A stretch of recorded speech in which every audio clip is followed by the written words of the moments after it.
तुम्हारा गाँव में सब नहीं है ना? सब भाग गया आलू प्याज कोने वाला से। ओ ये छुट्टियाँ चार सब छोटा ये सब लोग कहाँ है? सब 4 गो 5 गो कुटुम्ब है। परिवार दिया रातें सब भाग गए, पहले ना भाग गए रहते हैं। हाँ रातें खड़ा का घेर को ये सब निकल मार्केट में सब आलू पानी ओम श्री सदगुरुदेव भगवान की जय। ऐसे जयकारा नहीं लगता, ऐसे जयकारा लगाओ मुझे मने में लगा होगा, जे न लगाएगा वो अपना पाप अपने पास चल जाएगा सब। बोलिए श्री सदगुरुदेव भगवान की जय। वो दोनों लोग लगा तो बैठल है, सबके पाप नहीं लगा वैसे क्या करते मना हाँ। बोलिए श्री सदगुरुदेव भगवान की जय। ऐसा जय लगाओ कि सेज के हमेशा जय। जयकारा लगाने से पाप नष्ट होता है, पाप का क्षय होता है और दैविक संपत्ति बढ़ती है, अपने अंदर पॉजिटिव एनर्जी बढ़ती है। कंप्यूटर जब चलाने बैठते हो तो पहले रिफ्रेश करते हो, मोबाइल चलाते हो तो रिस्टार्ट करते हो। उसी तरह से सत्संग प्रवचन जब होता है तो उसमें जयकारा लगाना चाहिए। तो सब लोग पहले कीर्तन करिएगा, उसके बाद कुछ ये पाठ गीता पाठ हमारे बड़े गुरुदेव भगवान ने हिंदी में ऐसे अनुवाद किया है पाठ गीता, तो इसके बारे में आप लोगों को बताएंगे ये क्यों किया जाता है, इसको करने से होता क्या, आखिर में इतना लोग खर्चा क्यों करता है, उसके पढ़े आप ओम जय गुरुदेव जय गुरुदेव जय गुरुदेव जय गुरुदेव ओम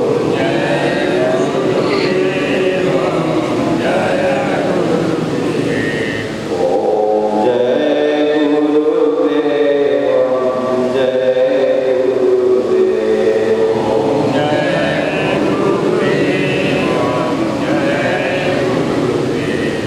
ओम जय सिया राम जय जय सिया राम ओम जय सिया राम जय जय सिया राम मंगल भवन अमंगल हारी मंगल भवन अमंगल हारी उमा सहित जय पद पुरारी उमा सहित श्री राम जय राम जय जय राम श्री राम जय राम जय जय राम श्री राम जय राम जय जय राम श्री राम जय राम जय जय राम सो मेरी पवन सुत पावन नाम मेरी पवन सुत पावन नाम अपने बस करी राखे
राजकुमार जी की नमकीन फैक्ट्री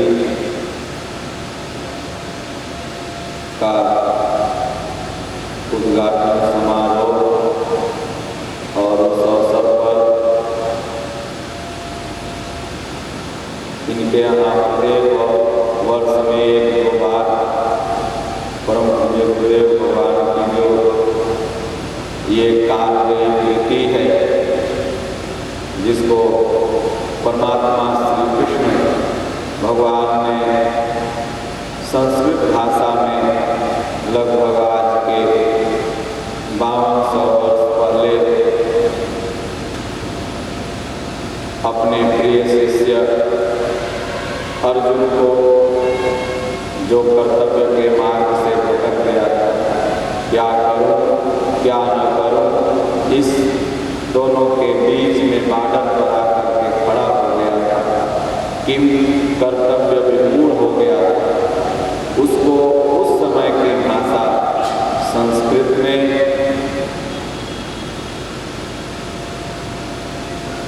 कुरुक्षेत्र के मैदान में उस निराश अर्जुन को सुनाया था। वहीं वाणी को स्वयं भगवान श्री कृष्ण के आदेशानुसार अपनी वृत्तियों को काटने के लिए बार बार भगवान से आदेश मिलने पर हमारे पूज्य गुरुदेव भगवान जो एक महापुरुष, वो कोई विद्वान नहीं है, कोई लेखक नहीं है, कोई राइटर नहीं है, या उनका काम किताब लिखना नहीं है, वो तो अपनी वृत्तियों को काट रहे थे। भगवान का आदेश हुआ और वही महाराज ने केवल बोला, फिर भक्तों ने उसको क्रमबद्ध किया। जो ईश्वर ने बोला वही भगवान ने अपने मुख से बोला, वही गुरु महाराज ने बोला और उसको क्रमबद्ध किया गया और इसका नाम यथार्थ गीता पड़ा।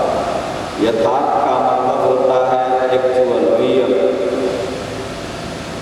जिसमें किसी भी चीज का मिलावट हो। आप तेल खरीदने जाते हैं, चावल खरीदने जाते हैं, कोई भी सामान बाजार में लेने जाते हैं तो क्या कहते हैं, देखो भाई बढ़िया देना, मिलावट वाला साफ सुथरा। तो उसी तरह आज मार्केट में इतना धर्म आ गया है मिलावट के रूप में कि सही चीज का पता ही नहीं पड़ता।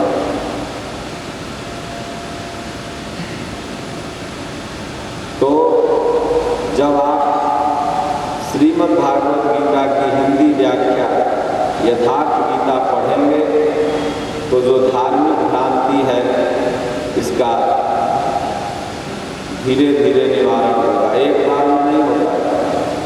एक बार में तो आप पढ़ेंगे तो लग भी नहीं करेगा कि हम क्या पढ़ रहे हैं और क्या सुन रहे हैं, दिमाग के ऊपर से चल जाएगा।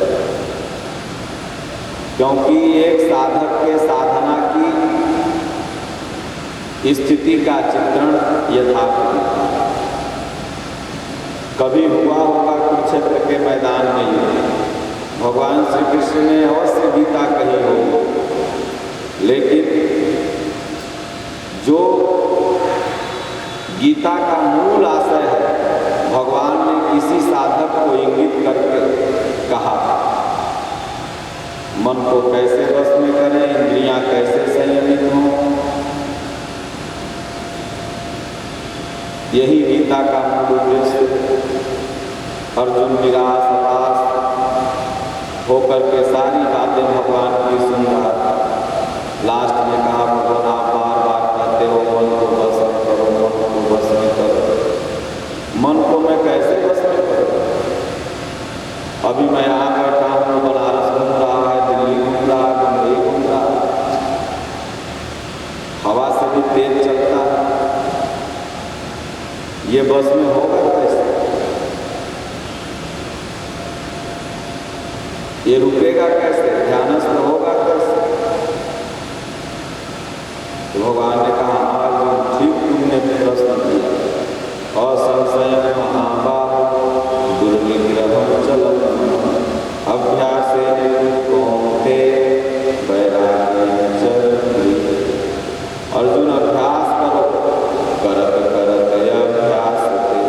जड़मती हो तो सुजान, रसरियात जात थे सिल पे पड़कर निशान। अभ्यास एक ऐसा चीज है, जैसे आप लोग को लगा होगा कि ये जो काशी के आचार्य लोग आए हैं रात भर कैसे गीता पढ़ते रहते हैं। यहाँ तो 10 बजे के बाद 11 बजे आप लोग को झपकी आने लगता, सो जाते हैं। ये लोग कैसे पढ़ते रहते? अभ्यास, ये लोग का अभ्यास हो गया। शुरू में ये लोग को भी लगता रहा, लेकिन अगर लगभग गीता पाठ महीना में लोग को 20 दिन में लिए जाता है, तो लगभग इसको एक दिन और एक रात 24 घंटा। तो हमको लगता है जिस दिन लोग को गीता पाठ नहीं मिलता होगा तो उस दिन लगता है सपनों में गीते पढ़ते होंगे रात। और ये लोग का एक कोई बिजनेस नहीं है, जैसे आज तमाम पंडित लोग गोला झंडा लेकर के घूमते रहते हैं, या इससे इन लोग का भोजन नहीं चल रहा। ये गुरु आज्ञा का पालन हो रहा है, ये हमारे गुरु महाराज का आदेश है कि इसका घर घर में पाठ होना चाहिए। क्योंकि आज हमारी जो युवा पीढ़ी है ना, वो इतना भटक चुकी है। अभी तक का तो भारत ठीक था, लेकिन आने वाला भारत लगेगा कि नशेड़ियों का भारत। 14 वर्ष का बच्चा, 12 वर्ष का बच्चा गांजा सिगरेट तम्बाकू पी करके मोबाइल ले करके माई बाप को गाली देता है। माई बाप कुछ बोलेगा तो कहेगा ज़्यादा लगे ट्रेन से कट के पड़े, हाँ तो फांसी लगा सुसाइड।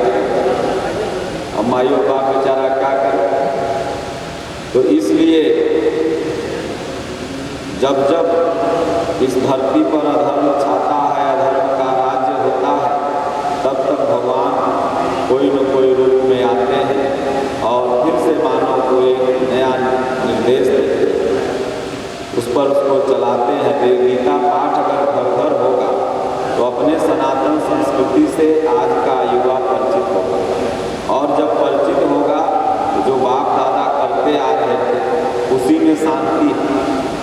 आज देखिए पूरा विश्व किधर भाग रहा है? गांव की तरफ। और 2019 में किधर भाग रहा था? शहर के तरफ। हर कोई शहर में चाहता था कि एक कट्ठा जमीन हो जाए, हर कोई। बम्बई में हमको नाला सुपाड़ा में वो खोली हो जाए, सब कोई चाहता है। लेकिन आज देखिए, आज बम्बई वाले ये सोचते हैं कि गांव में किसी तरह का सबमर्सिबल हो जाए कि वहीं पर हम पड़े रहें। तो पूरा विश्व अब गांव की तरफ भाग रहा है। प्रकृति का सिद्धांत है कि वो जीरो से चलती है और जीरो पर ही आके रुक जाती है। मास्टर लोग पढ़ाते थे, जीरो पर चली और जीरो पर आके रुकी। पहले आदि मानव क्या थे? नंगा रहते थे ना, केला के छाल भी नहीं लपेटते थे।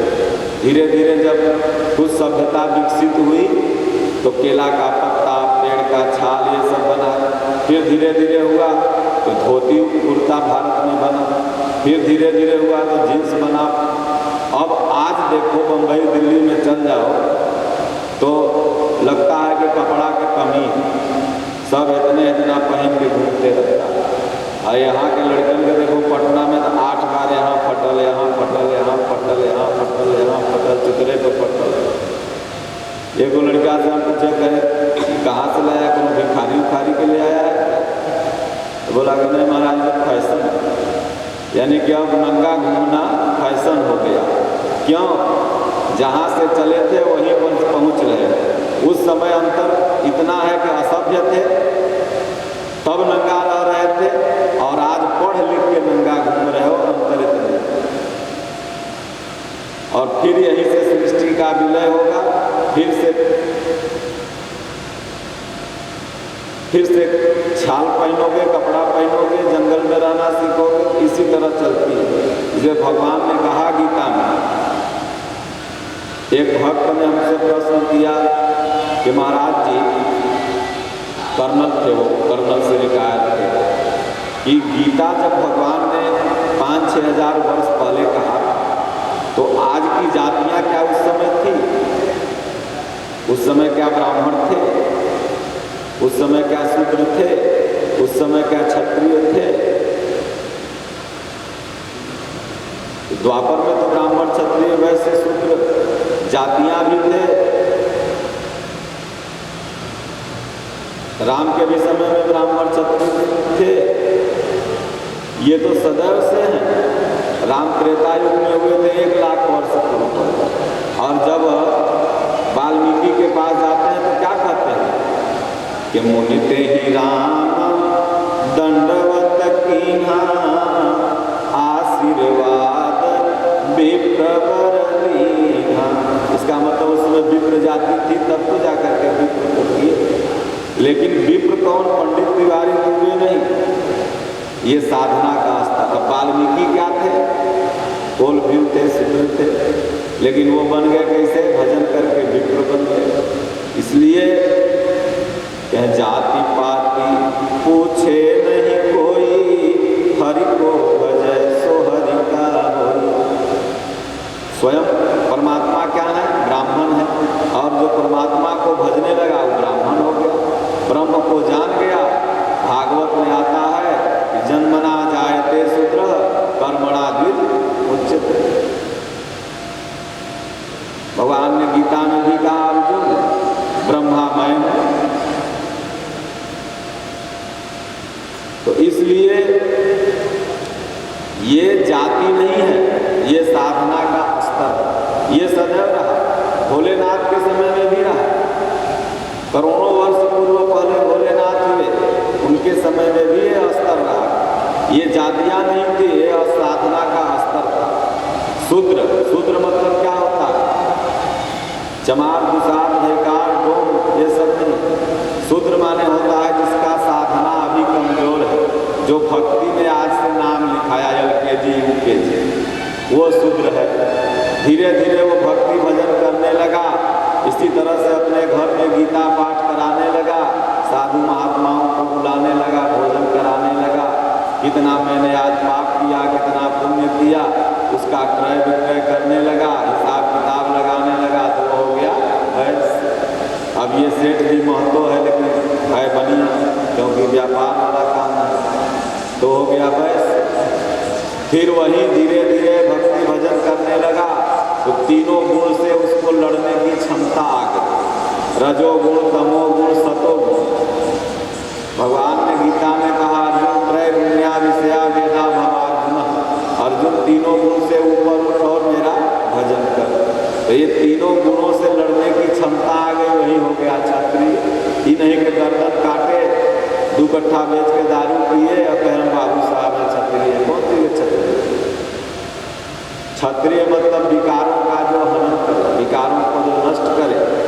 किसी की माँ बहन को अपना माँ बहन समझे, किसी के दूसरे के धन को वो विष समझे, ये उस काटने की क्षमता आ जाए। अब धीरे धीरे जब ये क्षमता आ जाएगी तो फिर उसको भगवान दर्शन दे देंगे। तब सबरी के कुटिया में राम अपने आप जब ब्राह्मण बन गई तो खोजते खोजते पहुँच गए। तो बेचारी जो भाव से खियाई तो खा ली। तो गोस्वामी जी मानस में कहते हैं कि भाव सहित खोजई जे प्राणी, अपाव भगति मनि सब सुख खानी। तो सब चीज का नाश है, लेकिन 2 चीज का नाश नहीं है, एक गीता का और एक आत्मा का। ये 2 का नाश नहीं है। भगवान ने कहा अर्जुन इस दुर्लभ ज्ञान को बहुत से ऋषियों ने पहले गा चुके हैं, कह चुके हैं। ऐसा तू मत समझ कि इस ज्ञान को मैं सिर्फ तुमसे कह रहा हूं। बहुत से ऋषि मुनियों ने इसको, यानी सृष्टि के आदि में मनुष्य की उत्पत्ति नहीं हुई थी, उसके पहले इस गीता ज्ञान की उत्पत्ति हुई, जो रात भर आप लोग सुने। किसी को अच्छा भी लगा होगा और किसी को बुरा भी लगा होगा। कई सेठवा कहाँ से नमकीन फैक्ट्री खुलवा के और रात सोने में दिक्कत कर रहा है। और कोई भक्त कहा होगा कि बाहर प्रभु रोज रोज तो इधर उधर सुनने को मिल रहा था, आज रात भर कम से कम यह अमृत वचन कर। तो इसका नाश नहीं है और आत्मा का भी नाश नहीं है। उसी गीता में भगवान कहते हैं अर्जुन से, यच्छेद्यो अयं दाह्यो अक्लेद्यो अशोष्य एव च नित्यः सर्वगतः अस्थाणुः अचलोऽयं सनातनः। हे अर्जुन, आत्मा ही सनातन है। अगरबत्ती दिखाना, रक्षा बांधना, चंदन लगाना, सत्यनारायण भगवान की कथा सुन के 5 बार को शंख बजाना, ये सब सनातन नहीं है। ये तो आजकल की रीति है, कुरीति है। सनातन है आत्मा। यह सृष्टि के प्रारंभ से ही निर्मित है और आज तक है। ये फैक्ट्रियों सनातन नहीं है। देख रहे हो आज इतना बढ़िया चमक रहा है, कल हो सकता है खंडहर हो जाए। इसलिए इसको सनातन मत मानो। जब ये शरीर सनातन नहीं है तो ये कहाँ से सनातन हो जाएगा? इसके अंदर जो निवास कर रहा है वही सनातन। अभी मैं मर जाऊँ, कोई आदमी छुएगा नहीं, कि नहाए पड़ेगा, केस मुड़ाए पड़ेगा। सेठ जी लाया है, साधु को समझे, चलो राम उठो जल्दी से निकलो। क्या निकल गया इसमें से? मौगी बगल में सोई रहती है। एगो मरद था, नींद में था बेचारा, मौगी 1 घंटा पहले ही हार्ट अटैक में मर गई। सही सच्ची घटना। अब वो जब जगा तो देखा मरी हुई है। उसको इतना हदस हो गया कि वो हार्ट अटैक से मर गया। उसको ये हदस हो गया कि बाप ने 2 घंटा से लाश के दूर से। सोचो, जिस घर में रहते हो, जिस कोठरी में रहते हो, जब मर जाओगे तो अपना पानी से नहीं धोएगा। कौन चीज से धोएगा? गंगा जल। तू रहली अशुद्ध, अब तू मर गई तो तेरा शुद्ध करेला गंगा जल से। और 1 बार ना धोता, 3 बार। 1 बार तो जहिया मरोगे तहिया सब कपड़ा वपड़ा साफ होगा, धोआएगा, पूरा घर धोआ। फिर 1 बार सप्तमी के 7वां दिन धोआ ऐसे। और उसके बाद 1 दिन जहिया है केस मुड़े तहिया। फिर 1 दिन धोआ या पीपल में पानी पड़ी तहिया। सबके जिंदगी जान ले कितने दिन के है? 7 दिन। इसीलिए भागवत कथा 7 दिन का सुने थे। सुखदेव महाराज राजा परीक्षित को सुनाए थे। कई दिन का? 7 दिन का। कहीं जग होता है तो कई दिन का? 7 दिन का। कहीं राम कथा होती है तो कई दिन का? 7 दिन का। और उसी तरह तुम्हारी जिंदगी भी कितने दिन का है? 7 दिन का। 8वां दिन हो गए निकल रहे तो फिर 7 दिन में न मरना है। चाहे इतवार के मर जो, चाहे शनिचर के मर जो, चाहे सोमवार के मर जो, चाहे मंगल के मर जो, सब 7 दिन में तो सफाया होने वाला। 8वां दिन अबे नहीं करता। और रोज आदमी मरता। जब सोते हो तो कंपनिया के जेबा में लेके सोते हो। सो गया जगह मर गया। सांस आ गया तो हमर कंपनी, नहीं आया तो 2 गो जन्मा दिए हो कहने के लिए, वो कह रहा है हम नहीं समझे। सारा खेला सांस का। इसलिए श्वास श्वास में राम कहू, वृथा श्वास जनि खो, ना जाने इस श्वास का आवनी हो। श्वास श्वास में राम कहो। कंपनी चलाते रहो, हिसाबकारी करते रहो, सब करो। हमारे गुरु महाराज कहते हैं 1 फैक्ट्री है 10 फैक्ट्री खोलो, लेकिन भगवान के नमवा सुबेरे शाम 10 मिनट जरूर। यह बेड़ा पार करेगा। और नहीं तो भवसागर में डूब मरोगे। कि घर वाले तो सोच रहे हैं जल्दी जाए, 10 दिन बाद हिसाबकारी करेगा। बुढ़वा केकरा उधारी दिलकन है, केकरा की कलकन है, सब हिसाबकारी करके 11वां दिन से तोरा कोई यादव करे वाला न है। दादा के दादाजी के नाम किसको याद है? हाथ उठाओ तो। याद है?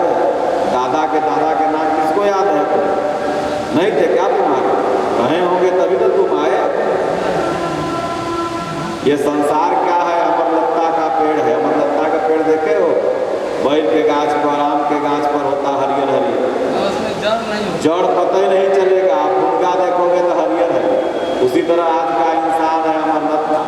ई साली हती तई साली के साली हती तई सरहज हती तई ई वाला हरियर रहेगा, नहीं समझा। अब बाबू के बाबू तक बहुत को याद होगा और उसके इधर वाला तो किसी को याद नहीं। तो ऐसा नहीं कि तुम्हारे कोई पूर्वज नहीं रहे होंगे, वही पूर्वज थे तब तुम आए, लेकिन याद कैसे नहीं है। उसी तरह तुम हो 4 पुस्त बाद ना तोरो कोई नहीं जानेगा कि राजकुमार है गोरख, भुला जाएगा। इसलिए भगवान कहते हैं कि नश्वर में तुम शाश्वत को ढूंढ लो और निकल जाओ अपना काम करके। माया के चक्कर में न रहो, तुम्हारा दुश्मन है। अर्जुन जाके कहा हाय अभिमन्यु हाय अभिमन्यु हाय अभिमन्यु हाय बेटवा हाय। अभिमन्यु का ये पागल कहाँ से चला आया जी, भगा इसको। तो अर्जुन कहा कि भाई हम तुम्हारे बाप हैं, तुम्हारी माई सुभद्रा।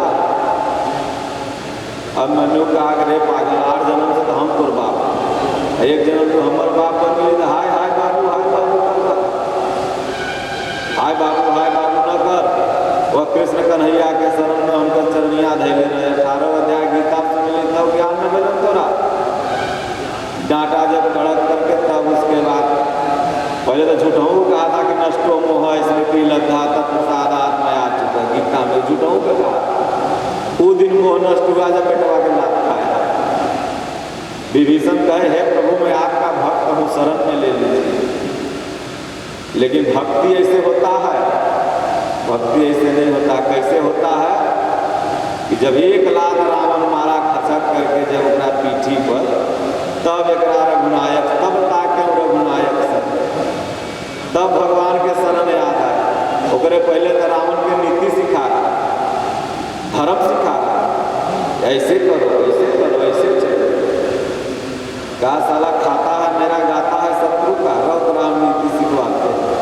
1 लाख दिया तो कहा, और जब वो चल दिया, जब विभीषण वहां से चला, अस कही चला विभीषण जब ही आयुहीन भय सब तक। उस घर से जिस दिन भक्ति निकल गई, तुम्हारे हृदय में जब तक भक्ति है तब तक आयु है, और भक्ति रूपी जगह विभीषण निकला तो सब आयु हीन हो गया। उसी दिन से लंकावासी आयुहीन हो गए। गोस्वामी जी ने मानस में लिखा कि जिन हरि भगति हृदय नहीं आनी, अजीवत सब समान तेरे प्राण। हरि की भक्ति हृदय में नहीं आई तो जिंदा जीवो प्राणी मुर्दा कर सकता। विभीषण चला भगवान का शरण आई, जब लात खाओगे तो बहू के बेटवा के, तब जाके तुम लोग को भक्ति आएगा। बिना लात खैले पहले था कि चौथे पन को कान न जाए। चौथे पन में राजा महाराजा लोग, पहले के आदमी भक्त लोग, केस दाढ़ी जब पक जाता था, दशरथ जी ऐना में देखे कि मेरा केस पक गया, चलो भक्ति करो। अब आजकल देखो तो खेजाब लगा ले कि न देखबो न भक्ति करे के होगा। तो जब आज हो गया कि चौथे पन में कारण जाए, घरे में कड़ाओगे पिटाओगे।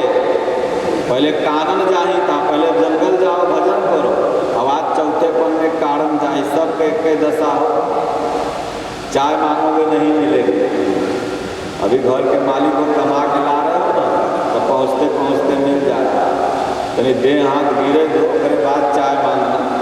कहेगी तेरा कोई काम ना है, खासत नहीं, घर दुआर खोखले रहेंगे, थकान बिगड़े रहेंगे, तो चाय पीजिए। तब रोगे, तब कहोगे उम्र सब धोखा में खोए दियो बाबा, उम्र सब धोखा में खोए दियो बाबा। हे भगवान सब धोखा में चला। तो लड़का में हरी बोली बोले, अरे बुढ़वा मरी न गयो, जन्म सब धोखे में खोए दियो बाबा, जन्म सब धोखा। सब धोखा में कौड़ी जुटाने में चला। इसलिए गीता और आत्मा ये दोनों अमर है, इसका कभी नाश नहीं होता। भगवान ने कहा है अर्जुन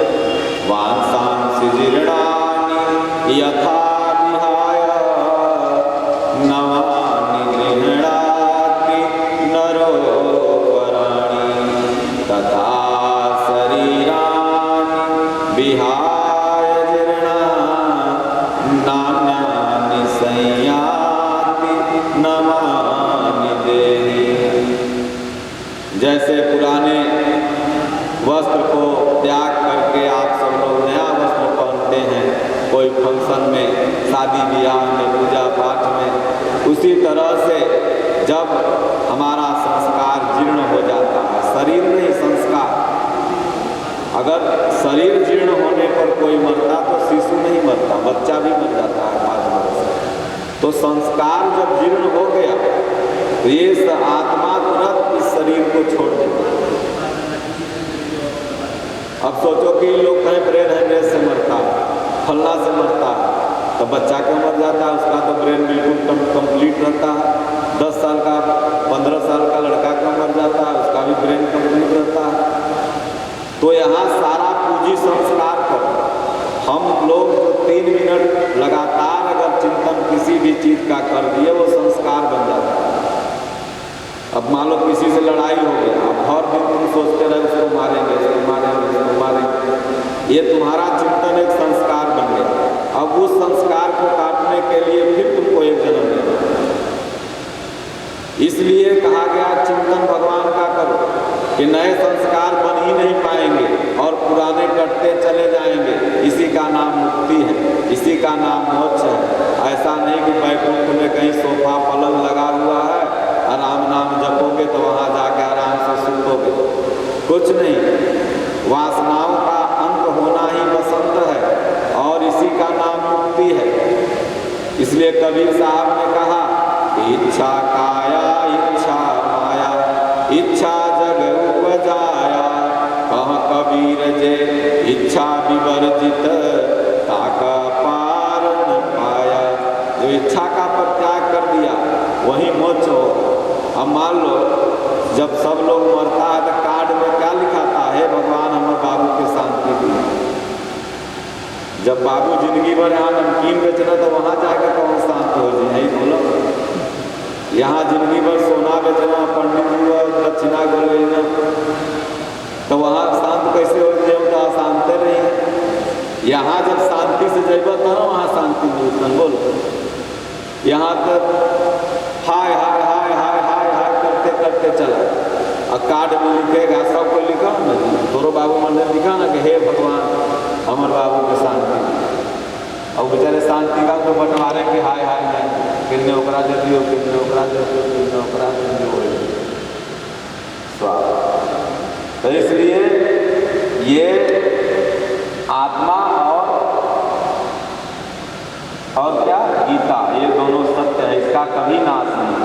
इसलिए भगवान ने कहा यदा यदा हि धर्मस्य ग्लानि भवति भारत अभ्युत्थानम् अधर्मस्य तदात्मानं सृजाम्यहम् परित्राणाय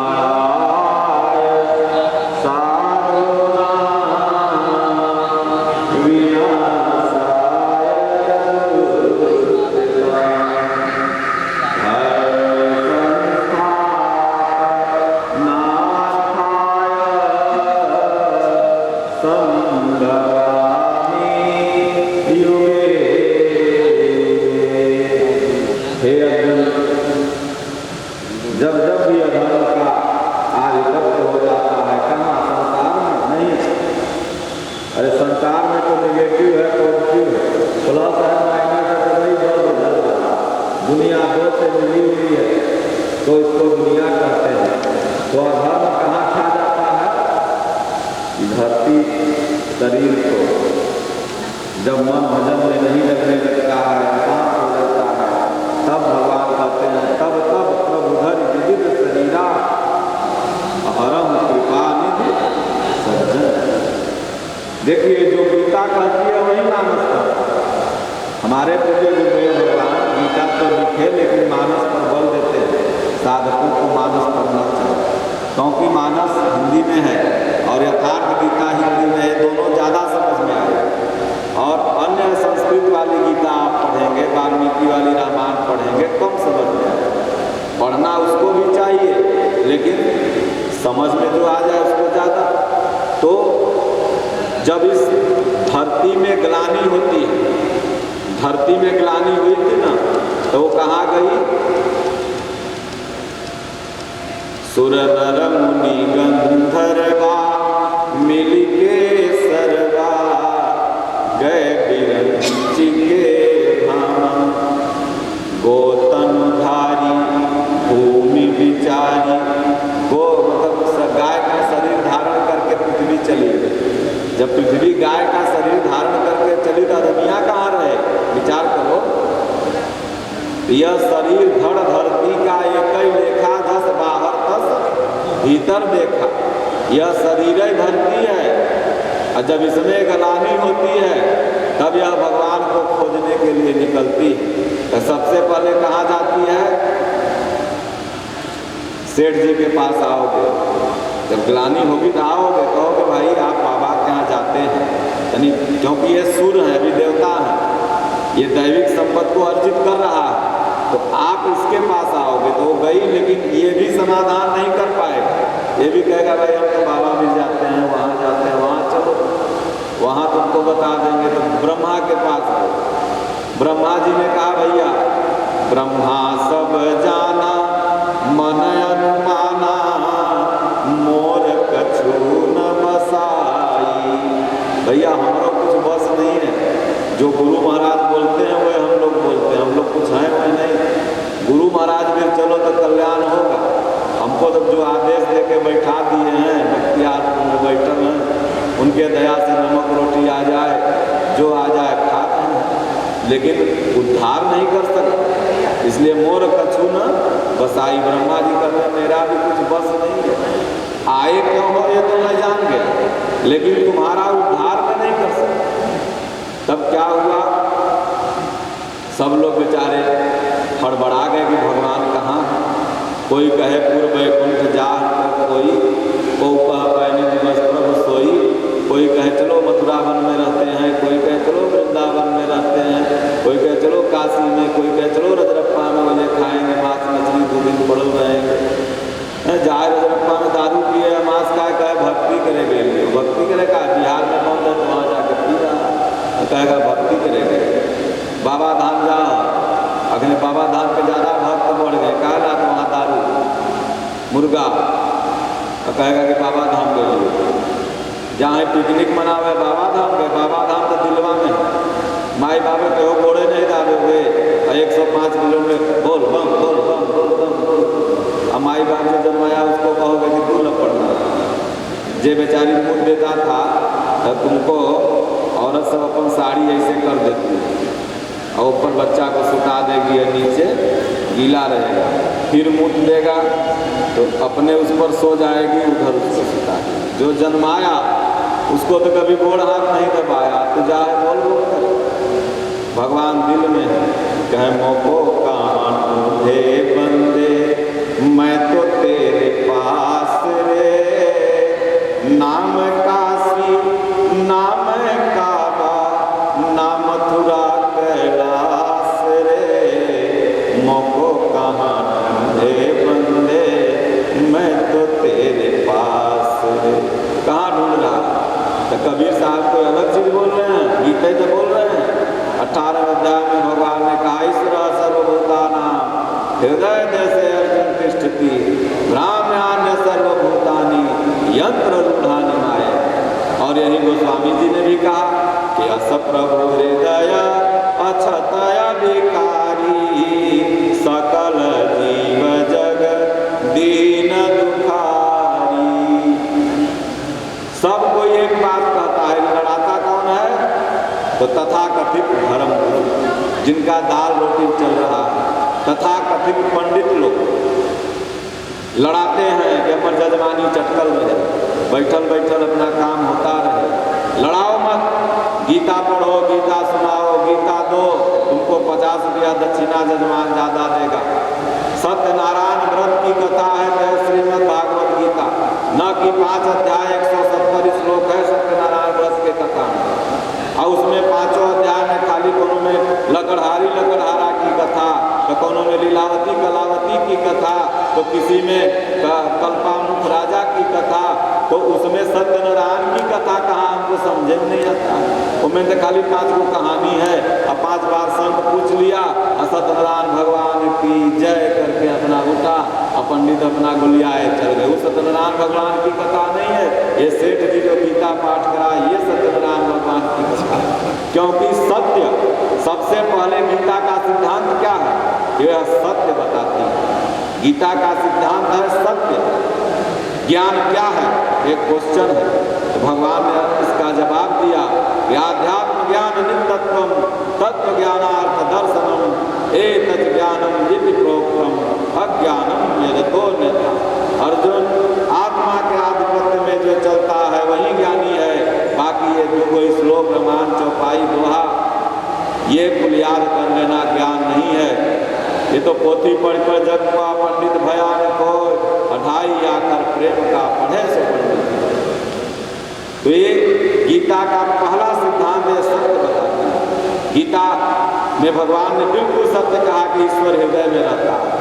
थोड़ा भी लाग लपेट नहीं किया कि इस तीर्थ में जाओ उस तीर्थ में जाओ, नहीं। भगवान ने कर्म की परिभाषा दी। ये नहीं कहा कि फैक्ट्री चलाओ कर्म है, ये नहीं कहा कि खेती करो कर्म है, ये नहीं कहा कि हल जोतो कर्म है, आलू उपजाओ कर्म है, ये नहीं है। यह तो कर्म बंधन है। एक नया संस्कार है जो छोड़ के जाओगे फिर सांप बन के इसको अगोरने के लिए आओगे। इच्छा रहेगी इसी में।